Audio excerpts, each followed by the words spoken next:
Bien salut tout le monde, c'est VDV Météo. Aujourd'hui on se retrouve pour une toute nouvelle vidéo, cette fois-ci concernant l'analytics du temps pour cette fin janvier.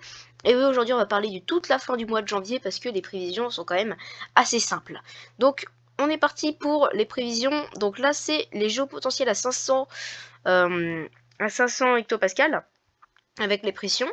Donc pour l'instant on est sous l'influence d'un puissant anticyclone placé sur les îles Britanniques et sur la France. Et comme vous le voyez, un puissant anticyclone qui devrait commencer à se dégonfler que très légèrement, comme vous le voyez à 1030 hectopascales juste ici. Une légère goutte froide pourrait s'installer sur le centre de l'Atlantique et faire remonter un flux de sud sur l'Europe et du coup faire redresser un anticyclone qui pourrait gonfler encore une fois sur l'Europe du Nord à plus de 1035 hectopascales. Ensuite, un autre anticyclone devrait se former sur les îles Britanniques.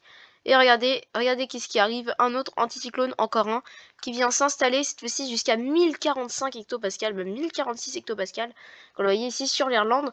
Donc, même si pour le coup, là, le niveau de la pression, c'est pas tout à fait sûr, puisqu'on est quand même encore 15 jours, mais là, le temps restera sûrement anticyclonique jusqu'à la fin du mois, très probablement.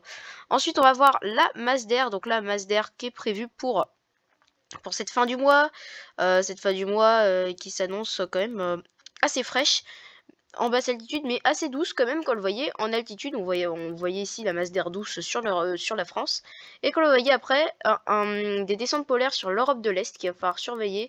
Peut-être qu'elles pourront influencer, comme vous voyez, l'extrême est de la France. Avant, regardez le retour globalement d'un flux de nord souvent peu instable. Au niveau de la température, au niveau des anomalies, comme vous le voyez, on est sur une bonne anomalie chaude en altitude. Puis après, on retrouvera des valeurs, comme vous le voyez, dans les normales principalement. Donc, niveau des températures en altitude, la température sur Terre, en fait, les températures sur Terre sont beaucoup plus froides qu'en altitude. Je sais pas si vous avez remarqué ça en ce moment. C'est une inversion de température. Donc voilà, c'est à cause du brouillard. En fait, le brouillard bloque, les nuages bas bloquent la fraîcheur en basse altitude, et en montagne, là où il y a les percées, au-dessus des nuages, il fait un peu plus doux. Et comme vous voyez, voilà, les températures resteront fraîches, proches ou dans les gelées jusqu'à la fin du mois, d'après GFS. Donc du coup, forcément, au niveau de la neige, ça prend cher sur les massifs, puisqu'il n'y a pas de neige fraîche, donc la neige se tasse. Et au niveau de la température de l'eau, je regarde rarement ça. Ouais, non, ça bouge pas.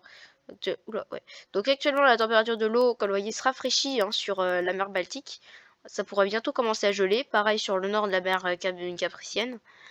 Donc c'est pas tout à fait ce qui nous intéresse. Du côté des précipitations, donc on a un très léger risque de précipitation, comme vous voyez,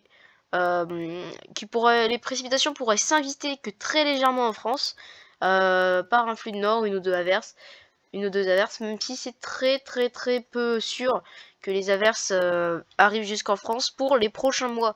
Donc du coup, ça apporte quand même pas mal d'effets positifs notamment pour les rivières. Qui sont un peu partout. Un anticyclone ici à 1061 hectopascales, tout va bien.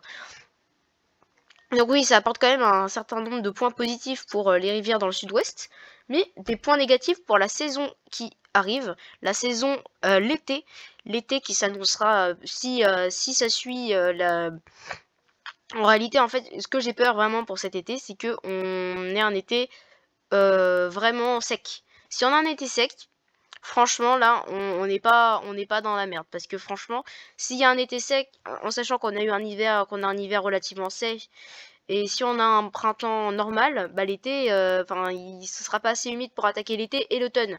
Donc on va se retrouver peut-être avec des restrictions d'eau plus tôt qu'en temps normal, peut-être dès le mois de mai sur certaines régions du sud, dès le mois de juin dans le nord, juillet, août dans toute la France, septembre dans le sud, octobre dans le sud, peut-être même jusqu'en novembre, on peut avoir des restrictions d'eau. Surtout si les anticyclones restent cantonnés, comme vous voyez ici au niveau des îles Britanniques.